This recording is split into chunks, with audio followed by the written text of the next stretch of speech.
প্ৰথমতে সমূহ সংবাদ মাধ্যমত বন্ধুসকল আপোনালোকে নমস্কাৰ জনাইছোঁ। আপোনালোকে নিশ্চয় অৱগত আমাৰ অসমত মেট্ৰিক পৰীক্ষা আৰু হায়াৰ ছেকেণ্ডাৰী পৰীক্ষা সেইটো লৈ পেলাই বহুত চৰ্চা চলি আছে আৰু সেইটো লৈ পেলাই আমাৰ অসমত মাননীয় শিক্ষামন্ত্ৰী ৰণোজ পেগু ডাঙৰীয়া আৰু অসমত সন্মানীয় মুখ্যমন্ত্ৰী ডক্টৰ হিমন্ত বিশ্ব শৰ্মা ডাঙৰীয়াই পৃথকে ঘোষণা কৰিছে হাইস্কুল চূড়ান্ত পৰীক্ষা আৰু উচ্চতৰ মাধ্যমিক পৰীক্ষা কেতিয়া পাতা হ'ব ইয়াৰ ডেডলাইন এইটো যি বেলেগ ঘোষণা কৰিছে এইটো আমাৰ ছাত্ৰ ছাত্ৰী সমাজৰ মাজত গাৰ্জেনসকলৰ আৰু ৰাইজৰ মনত বিভ্ৰান্তি সৃষ্টি কৰিছে। তো আমি অসম চৰকাৰক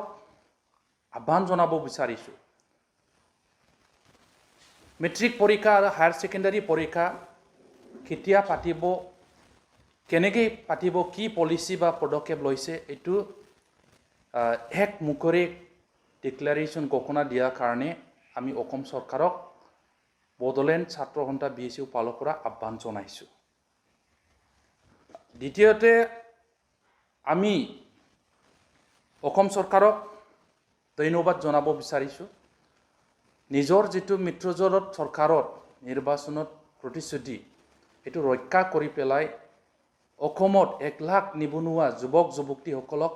চৰকাৰী চাকৰি প্ৰদান কৰাৰ কাৰণে এই আৰক্ষী হওক, শিক্ষক নিযুক্তি দিয়াৰ পৰা বিভিন্ন চৰকাৰী বিভাগক নিযুক্তি দিয়াৰ যিটো প্ৰক্ৰিয়া আৰম্ভ কৰিছে, সিদ্ধান্ত লৈছে, এইটো আমি আদৰণি জনাইছোঁ। কিন্তু আমি অসম চৰকাৰক আহ্বান জনাব বিচাৰিছোঁ যাতে এই নিযুক্তি প্ৰক্ৰিয়া নিকা ফ্ৰী এণ্ড ফেয়াৰ আৰু মেৰিট বেচিছত হয়, নেপটিজম ফেভাৰিটিজম এই মুক্ত এটা নিযুক্তি প্ৰক্ৰিয়া হয়, তাৰ প্ৰতি লক্ষ্য ৰাখাৰ কাৰণে আমি অসম চৰকাৰক আহ্বান জনাইছোঁ। আৰু আমি ইতিমধ্যে গম পাইছোঁ অসম চৰকাৰে আমাৰ BTC বা BTR অঞ্চলত কোকৰাঝাৰ জিলাৰ ৰাইমনা যিটো ফৰেষ্ট ৰিজাৰ্ভ ফৰেষ্ট কুচুগা অঞ্চলত আছিল, ইতিমধ্যে অসম চৰকাৰে এইটো 6 নেশ্যনেল পাৰ্ক হিচাপে ঘোষণা কৰিছে। আমি অসম চৰকাৰৰ যিটো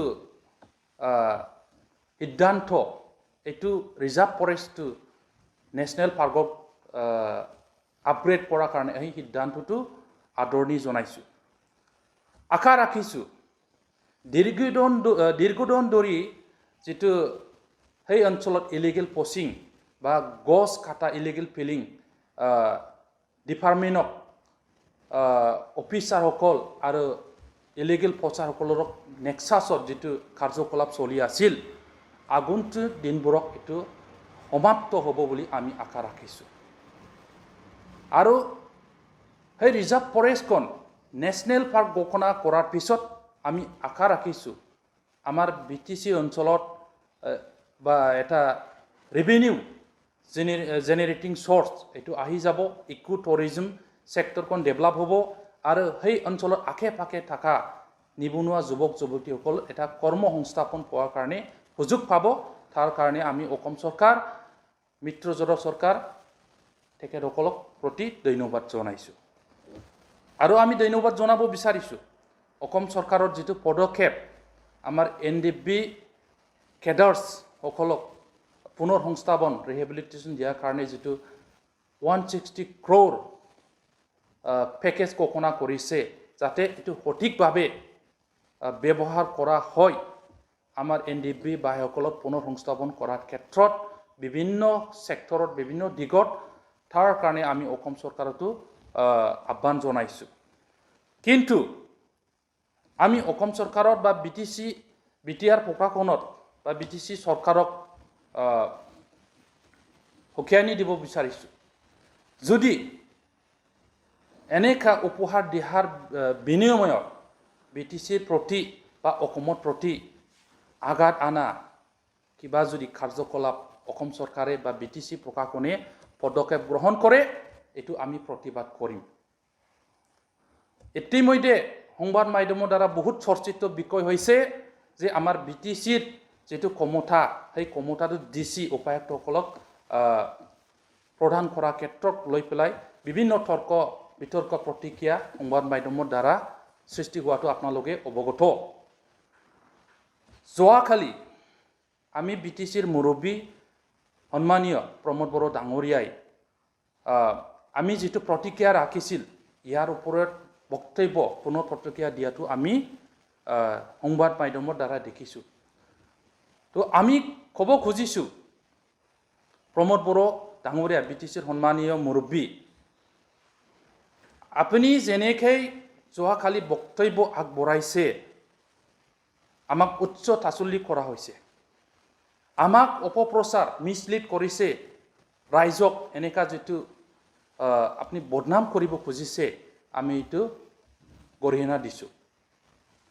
আপোনাৰ BTC সেক্ৰেটাৰীৰ পৰা BTCৰ প্ৰধান সচিবে যোৱা 4 জুনত যি নটিফিকেশ্যন ওলাইছিল সেই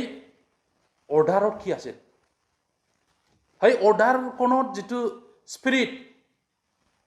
তাতে কি লিখা আছে এইটোই আমি ৰাইজৰ আগত দাঙি ধৰিছিল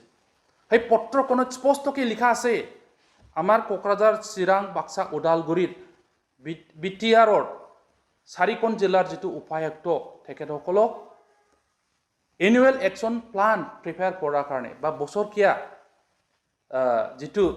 কাৰ্যকলাপ আঁচনিবোৰ ল'ব লাগে এইটো প্ৰিপেয়াৰ কৰাৰ কাৰণে তেখেতসকলক ক্ষমতা অৰ্পণ কৰা হৈছে 16টাকে বিভাগত আপনি যোৱাকালি কৈছে আমাক জুডিচিয়াৰীৰ কথা লেজিসলেচাৰৰ কথা এক্সিকিউটিভৰ কথা দোহাৰি দি পেলাই আপনি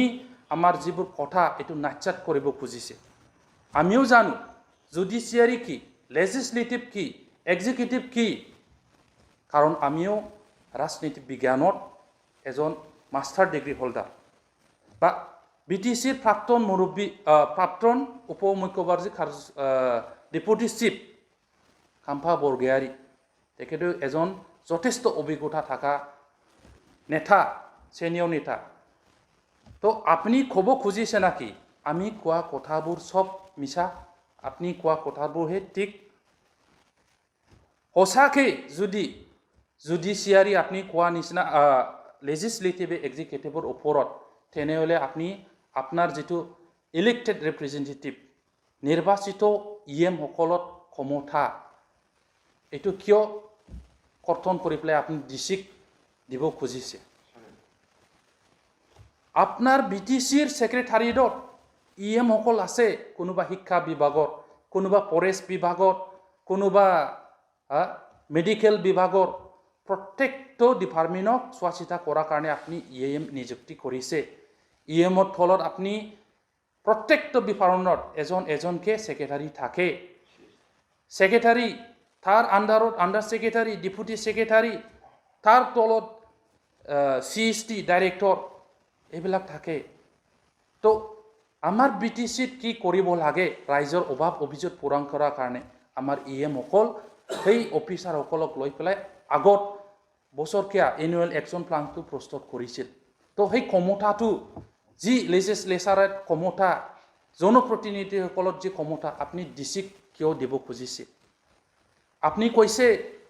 আমি BTR একত ৰূপায়ণ কৰিব গৈ আছে DC সকল আমাৰ আন্ডাৰত আছে কিন্তু আপনি এটা কথাটো মনত ৰাখাটো উচিত দেই DC সকল অসম চৰকাৰত এজন